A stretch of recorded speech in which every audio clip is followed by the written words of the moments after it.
più tra i farfalloni. 가운데 손가락을 기준으로 아치형이 형성이 되어 있잖아요. 이렇게.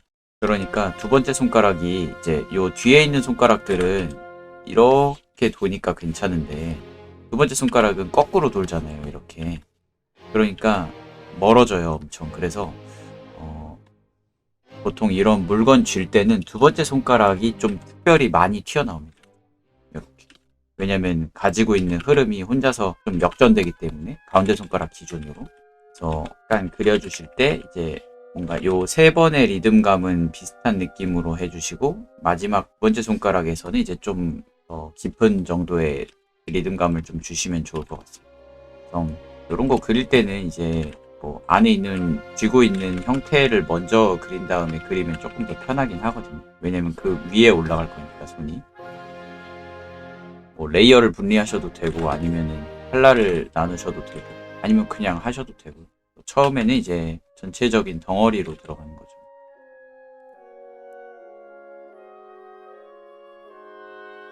그리고 우리 손목은 뼈 구조상 엄지손가락 쪽보다 새끼손가락 쪽으로 꺾이는 게 조금 더 많이 꺾을 수가 있습니다. 그래서 이런 포즈를 그릴 때는 이제 일자나 혹은 이쪽으로 살짝 꺾인 느낌이 좀 더 보기는 좋다는 거. 그리고 손목의 두께는 이제 손가락 3개 정도의 두께감.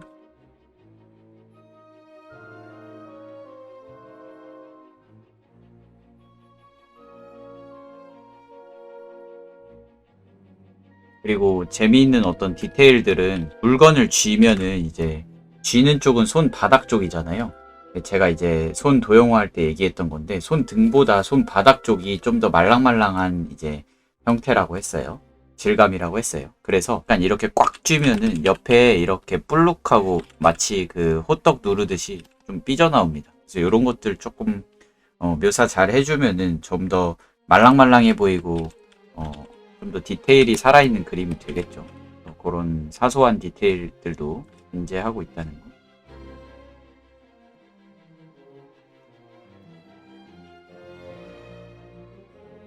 그리고 우리 손등에는 힘줄이 있었잖아요. 근데 이 힘줄은 이제 신근 쪽 힘줄이에요. 그러니까 펴는 근육으로 붙어 있는 거란 말이죠. 그러니까 이렇게 물건을 딱 쥘 때는 펴는 근육이 아니잖아요. 그러니까 이제 신근이 안 보이는 거죠.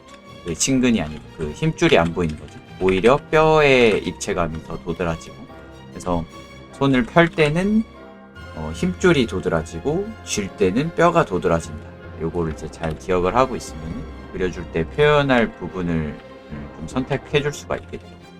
요 상황에서는 뭐 힘줄을 잘 보이게 해야겠다. 혹은 뭐 뼈를 잘 보이게 해야겠다. 이런.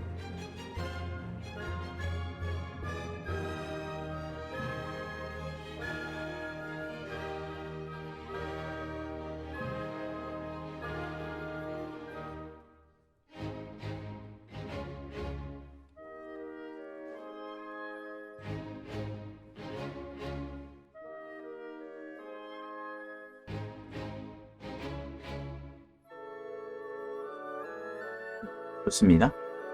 바로 다음으로 넘어갑시다. 하나 오래 잡고 있을 필요 없고요. 다음 이미지는 옆에서 본 건데 요게 지금 보면은 손가락으로 요렇게 좀 당기고 있어서 얘는 이제 힘줄이 좀 드러나게 되었네요. 그리고 요 3개 손가락 가운데 손가락 기준으로 아치형을 이렇게 이루고 있습니다. 마디들마다 연관성이 있고 두 번째 손가락만 앞쪽으로 빠져 있는 상태인 거죠. 얘는 이제 옆면으로 보이고 얘네는 이제 옆면에서 반측면으로 보이게 되었고 그래서 두께감을 잘 보세요. 얘는 옆면이니까 옆면만 보이는 두께감, 얘는 옆면과 윗면이 보이는 두께감의 차이를 잘 보시고 그리고 손목 같은 경우는 뼈 2개가 이제 이렇게 옆에서 보면 겹쳐서 보이기 때문에 손목은 좀 얇아 보이는 형태. 그래서 이렇게 손 등 쪽으로 딱 보일 때는 손가락 3개 정도의 너비를 충분히 가지는데 이렇게 옆면에서 볼 때는 이제 그 정도의 너비는 아니고 조금 더 좁게 보이겠죠. 더 새끼손가락을 옆날로 딱 보면은 더 얇아 보일 거고요. 이런 것들 이제 잘 염두에 두고 그려봅시다. 그래서 뭔가 조각조각 보기보다도 하나의 어떤 커다란 흐름으로 보시고 이렇게 덩어리 그 안에서 쪼개주면은 이제 좀 더 편하게 그리실 수 있습니다.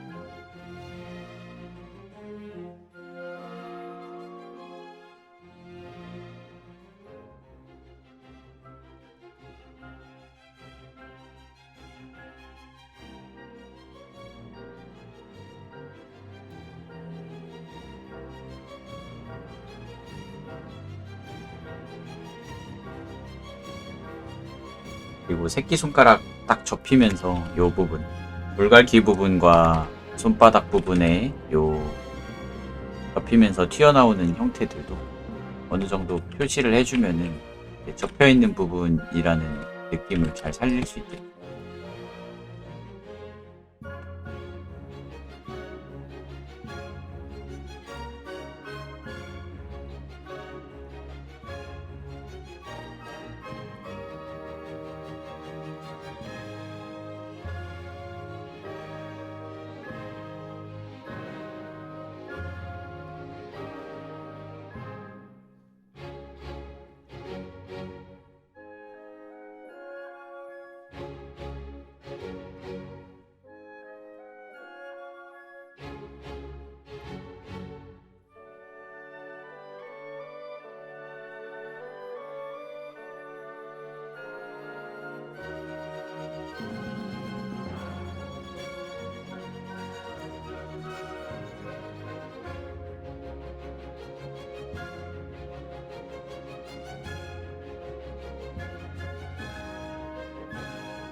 그리고 약간 그 손가락들 마디마디 나눠져 있는 뭐 로봇이라든지 아니면은 갑옷 같은 것들도 많이 참고가 됐던 것 같아요. 저는 이렇게 조각조각으로 나누어져 있는 로봇이나 혹은 갑옷의 이제 형태들을 보면은 얘네가 실제로 어떤 식으로 가동되는지를 이제 좀 더 직관적으로 알 수가 있으니까 딱 봤을 때 아, 손도 저런 느낌의 모양으로 움직이겠구나 하는 이런 예상이 좀 되는 거예요. 그래서 좀 더 가지고 있는 요 사각형 형태의 원형이긴 한데 원기둥이긴 한데 약간은 육면체 안에 들어있는 이런 느낌의 원기둥. 손 등 쪽은 비교적 평평한 형태에 가깝고 손 바닥은 비교적 원기둥 모양에 가까운 약간 이런 느낌이랄까. 그 롤빵 같은. 결국에는 얘네 셋이 그 연속되는 손이기 때문에 딱 봤을 때 그 흐름이 이렇게 건너가는 요 흐름이 느껴져야 한다는 거죠. 요 흐름이. 그래서 약간 이런 거예요. 그 새끼손가락이 이만큼 꺾여 있고 세 번째 손가락이 이만큼 꺾여 있으면 그 중간에 있는 네 번째 손가락은 그 중간 지점쯤으로 이렇게 오는 거죠. 그러니까 뭔가 흐름 안에서 같은 흐름으로 존재하는 손처럼 보여질 때 훨씬 자연스럽습니다. 근데 실제로는 또 그렇지 않을 수 있잖아요.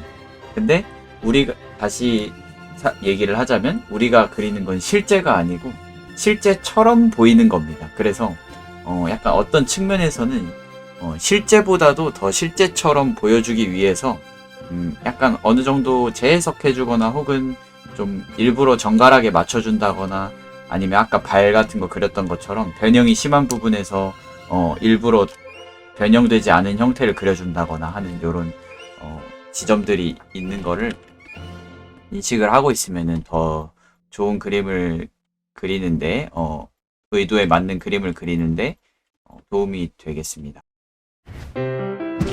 Non più tra i farfalloni amoroso, notte e giorno di torno girano, delle belle turbando al riposo, ma ci seppe quattro giro d'amore.